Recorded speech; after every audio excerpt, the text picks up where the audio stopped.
fasulu itakayokuwa inazungumzia mahiyatil ilmi, umuhimu wa elimu, wal fiqhi na sheria, wa fadlihi na ubora wake.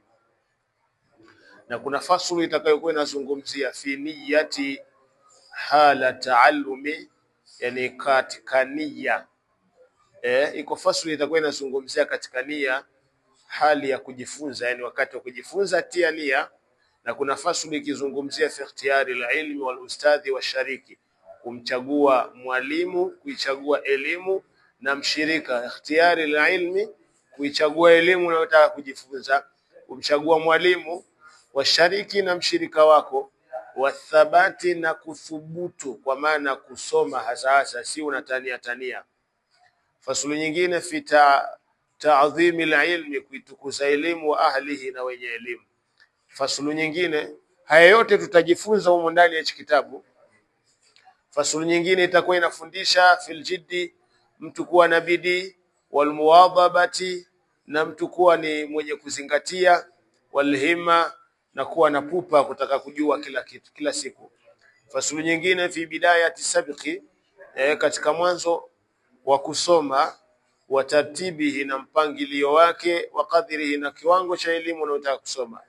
Fasulu nyingine fi tawakkuli, namna ya kumtegemea Mwenyezi Mungu utajua. Fasulu nyingine fi wakati taswili, sawa, katika wakati wa kuipata hiyo elimu, wakati gani elimu utaipata, sio kila wakati tu. Kuna wakati ukisoma elimu utaipata, utajua humo ndani.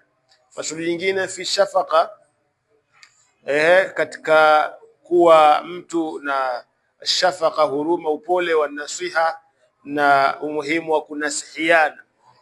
Fasulu nyingine fi istifada, namna ya kupata faida, ina maana kila siku uwe ni mustafidan, kutafuta faida kila siku. Fasulu nyingine fil wara'i, itakuwa ikizungumzia ucha Mungu, hala taallumi, wakati wa kujifunza panahitajia mtu awe ni mcha Mungu. Fasulu nyingine fi ma yurithul hifdha, sawa, katika yale anayorithisha hifadhi ya mtu. Hifadhi, sawa, inarithishwa, kuna vile vinavyorithisha hifadhi. Wa fi ma yurithu nisyana, na kuna yale yanayorithisha usahaulifu. Ni fasulu hiyo itafundisha haya yote. Fasulu nyingine fi ma yajlibu rizqa, katika yale ambayo yanavuta riziki, ukiyafanya yanasogeza riziki karibu. Wa ma yamnauhu, na yale yanayozuia riziki. Wa ma yazidu, na kwa yale ambayo ukiyafanya riziki inaongezeka.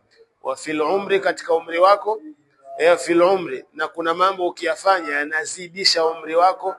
Wa ma yankusu, na kuna yale yanayofanywa yakifanywa na mtu yanapunguza umri wake. Wa matawfiqi, na hakukuwa na uweza wa yote illa billahi, isipokuwa ni kwa Mwenyezi Mungu, ndiye mwenye kuyawafikisha, kwa maana ya kuyawezesha ama kuyasahilisha ama kuyatendesha. Tawakkatu ilaihi, nategemea kwa Mwenyezi Mungu. Ilaihi wa ilaihi, au wa ilaihi unibu, na kwake yeye ndio ninayetegemea. Unibu, nayotaraji, nayotegemea, nayoegeza majambo yangu kwa Mwenyezi Mungu. Kwa hiyo tutakuja kuondoka na mahiyatil ilmi. Sasa ujue umuhimu wa elimu, na sheria kuisoma na ubora wake.